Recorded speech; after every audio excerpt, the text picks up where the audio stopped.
Mikal Bridges just fully called out the New York Knicks defense for not being good enough, saying that there's a lot of problems, while also there's been another Mitchell Robinson injury update by Tom Thibodeau, who has revealed more about Robinson's injury. And with the Knicks defense in trouble, we're going to break this all down. So what's up, guys? Welcome back to Knicks Digest. It's Chris here, and we're going to jump right into things as usual. And guys, also make sure to subscribe to the channel. It helps us out a ton. We're near 10,000 subscribers, so let's get that before the new year if we can. It means a lot. But also, we're here to talk about the Knicks, and that's what we're going to do.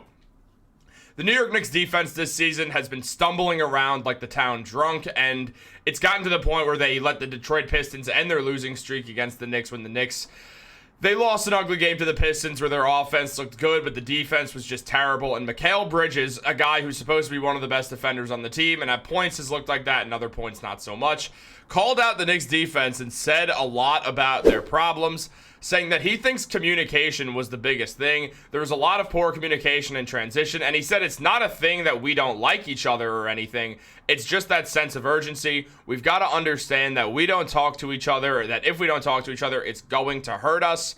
Now, he also went into it and saying when things don't go well offensively, that they tend to not talk on defense, and it's just something they always fail to do, and when they struggle on the offensive end, and when they get back on defense, there's no communication. Now, obviously, that's very problematic, and at some point of it, it's on the players. It's on guys like Bridges and OG Anunoby, the two best defenders on the New York Knicks, and it's on Jalen Brunson, the captain of the team, and it's on whoever the center is, who usually has the best vision of the court, being on the low block on defense. And there just hasn't been a lot of communication. In fact, it's also on Josh Hart, a guy who's just a very vocal part of this New York Knicks team and the glue guy and one of Tom Thibodeau's favorite players. And especially more than anyone, unsurprisingly, it's on Tom Thibodeau. I mean, you're a defensive-minded head coach. The Knicks' defensive rating has not been good this season. The Knicks' defense has not been very good this season. And understandably, a lot of that does have to do with the lack of Mitchell Robinson and him being out with an injury. And we're going to go into more of that later on in the video. But right now, just discussing Tom Thibodeau, I understand it's tough that Karl-Anthony Towns, for all the things he's great at, defense is not one of them, and that he isn't a great rim protector. But the Knicks didn't have Karl-Anthony Towns last night, and obviously that played into the loss. The Knicks are obviously better with Towns.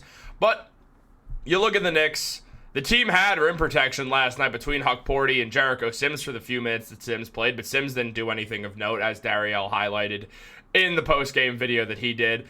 Go check that one out if you haven't. And also, Huck Porty is a rookie, so I get, you don't have the elite rim protection of Mitchell Robinson, and Isaiah Hartenstein being gone has clearly affected the Knicks defense poorly, that they don't have him to rely on. But Tibbs has to figure this out. He's a great defensive head coach for a reason, and I understand that his defense's backbone is a rim protector. That's the backbone of every defense in NBA history, essentially. Without rim protection, teams rarely ever see themselves winning the NBA Finals. They rarely see themselves making the NBA Finals. Rim protection has been a vital thing in basketball since 1947 when the NBA first began, and it is a vital part of basketball today. The easiest shots that are shots right next to the rim. That's never going to change. It's just the fact of how close these people are, especially being 7 feet tall. You need someone to be able to protect the rim, and while the Knicks don't have Mitch, Tom Thibodeau is going to have to do something about that to help mend that problem, and right now we haven't seen that, which has led to Mikal Bridges speaking out, and it's saying the defense is not good, and saying that he thinks the Knicks pick and choose when they play defense, saying, we ain't that good to be able to just pick when we want to play defense. I don't think any team is that good that they just get to pick when they want to play defense. I think it starts with me as well. Just got to be more vocal and lead by example as well. But it's on all of us. Mikal Bridges is taking responsibility here. He's understanding that he is one of the best defenders in the NBA when he can be, and he sees himself, that he holds himself to a high standard because he's come in second for Defensive Player of the Year voting before. Mikal has to be better on the defensive end himself. His on-ball defense has been a little bit shaky this season, specifically when it comes to navigating screens. And it is something that I'm not that worried about. I do feel like Mikal is going to figure out his role with the Knicks as time goes on this season and next season. And for the future with the Knicks, it will get better as time goes on. But right now, he's still trying to navigate a new role where he has to be this defensive stalwart. And after not having to play defense on the Nets because the Nets were an absolute dumpster fire last year, it's become this situation that he's trying to, I don't want to say relearn how to play defense, but learn a new role for the third season in a row now. I mean, he was on the Suns, gets traded to the Nets, spends a year and a half on the Nets, then gets traded to the Knicks, where he's in a role similar to the Suns role, except there is a bit more offensive production expected from him. It's a hybrid of that Nets role and that Suns role, but he needs the great defense. That is one of the reasons why the Knicks traded for him, to have the wing stop defense with him and OG Anunoby. Anunoby has shown up and been everything the Knicks could have asked for defensively. Mikal Bridges, not so much, and it's just become problematic to where you look at the Knicks and you realize you need Mikal Bridges to be better, but you need the whole team to be better, and Mikal's right to call them out. I mean, Mikal's been on winning teams that have made the NBA Finals, and what we're seeing is a New York Knicks team that wants to make the Finals and doesn't really look like they will right now, even though they're still easily a possibility. And on the season, Mikal's putting up 17 points per game with 3.5 rebounds and 3.5 assists. It's numbers you expect, and he's getting a steal per game and half a block, and his three-point percentage has not been great overall, but his corner three-point percentage has been awesome at 44%. Mikal is going to get it together. I mean, offensively, the only thing to be concerned about is the low three-point percentage, but since he's hitting in the corner, it's just a matter of time before all his shots start falling, I'm convinced. It really falls back on defense, something the Knicks are going to have to fix. But part of the reason why the Knicks are having, a big part of the reason why the Knicks are having defensive struggles is the lack of Mitchell Robinson this season, who has been out with a foot stress injury that he required another surgery on and is out till sometime around January. Now, Tom Thibodeau gave a major update into the future of Mitchell Robinson and when he can come back for this New York Knicks team, saying he's making good, steady progress. He's gone to more stuff, but nothing with the team yet, so we're going to be patient with him. He's doing a really good job, so it's good to have him around the team. There's a progression that he has to go through, and he's not quite there yet, but doing some light shooting on the court, that sort of thing. I know it's not the greatest update ever, but it is a good sign into where Mitchell Robinson is at. And once Mitch comes back, it's just going to be hard to imagine the defense won't improve. When Mitch was last healthy, fully healthy, he averaged 6 points, 10 rebounds, 1.5 steals, and 1.5 blocks per game. So he was getting 3 stocks. His steals were going through the roof. The blocks went down, but people just don't challenge Mitch at the rim. He's the best offensive rebounder in the NBA when healthy, with 10.3 out of those 10.3 rebounds. 5.8 of them were on the offensive end. Mitchell Robinson has been phenomenal when he's healthy for the Knicks. He's a complete difference maker, especially on the offensive end. And hopefully he will get things going as time goes on, when he can finally get healthy and get back on the court. And the Knicks don't care about Mitchell Robinson. I've said this time and time again. They don't care about Mitchell Robinson if he's not available in December. What the Knicks care about is Mitchell Robinson being up to full speed, being at full health, and being fully acclimated by April when the playoffs begin. Mitchell Robinson had a massive impact on the New York Knicks in the playoffs both years now.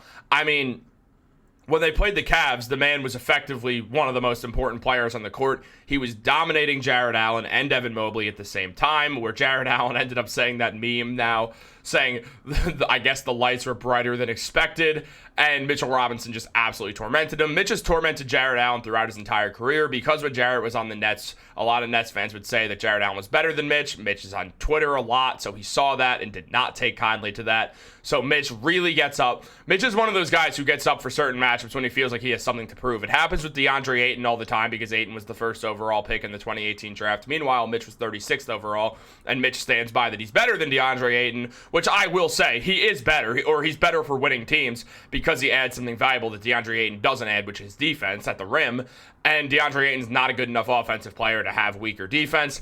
Mitchell Robinson has been an awesome player, and when he has something to prove, he goes out there and does it. I mean, he looked great guarding Joel Embiid when... I understand Joel Embiid was on one knee, and that's not ideal for Embiid, and I don't wish injury on Joel at all. But Mitchell Robinson was on 1 foot, so everything kind of evened out, and then it got a little less even when Joel Embiid purposely injured Mitchell Robinson because he was a dirty player, and there's not much else to say on that front. He just did that. We all saw it.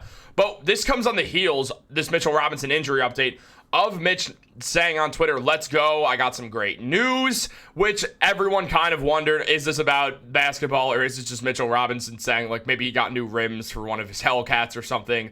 Mitch rarely tweets about basketball, so it's usually just more about his personal life, which is fine. It's his social media. He could do what he wants. I'm not one of those people who cares what Mitchell Robinson does or says on social media. I don't think it affects anything.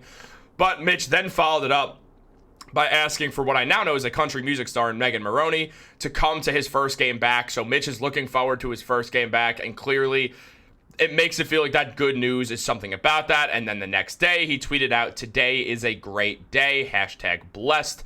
So Mitchell Robinson, I guess I'm at the point in making YouTube videos where I'm analyzing people's social media. Well, here we are. Always comes back to this. Always comes back to being a content creator and analyzing social media. What we all dream of doing growing up. No, but in all seriousness, it's a good sign that Mitchell Robinson is tweeting about basketball, and coming on the heels of the Let's Go just got some great news. It feels like that is about basketball. Now, Mike Breen did mention last night that there's still no timetable for Mitchell Robinson's injury. There's not a direct date yet, and most likely January is still the date. If I had to guess, I'd say it's sometime in the middle of January. We'll see Mitch come back and play 15 minutes a night for like a week or two. They're going to ramp this guy up so slowly. The whole deal is make sure Mitchell Robinson is fully healthy because he's very important to the team. And we're also seeing him getting involved, not on the court, but off the court in the game, where he came up and helped Ariel Hukporti. Hukporti walked off the court kind of looking upset with himself to a degree, and Mitchell Robinson ran right up to him. And when Hukporti was looking at the bench, just like, he didn't look upset. He just more looked like he wasn't pleased with his play. Mitch turned him right around and started doing some coaching, which is not exactly something you'd expect from Mitch. I'm not saying that Mitch isn't a good teammate. Of everything that it sounds like, Mitchell Robinson is a very, very good teammate, especially to other big men. Him and Hartenstein are very, very close friends. Hartenstein said it's also not one of those fake storyline things, that they actually are very close friends. Hartenstein went to Mitchell Robinson's wife's or girlfriend's baby shower. They are very, very close. Mitchell Robinson's very close with his fellow big men. And right here, he's helping out Ariel Hukporti right here. Mitch clearly is getting that itch to come back. And when Mitchell Robinson is motivated, he's truly one of the most unstoppable players in basketball. And I understand it's kind of wild to say that about someone who puts up a career average of 8 points and 8 rebounds per game, but he just does all the right things on the court. He's such a vital part to this team. And with Mikal Bridges calling out the New York Knicks defense, it's likely that Mitchell Robinson coming back will fix 99% of the defensive issues. But I do want to know what you guys think. Are you worried about Mitchell Robinson's return at all?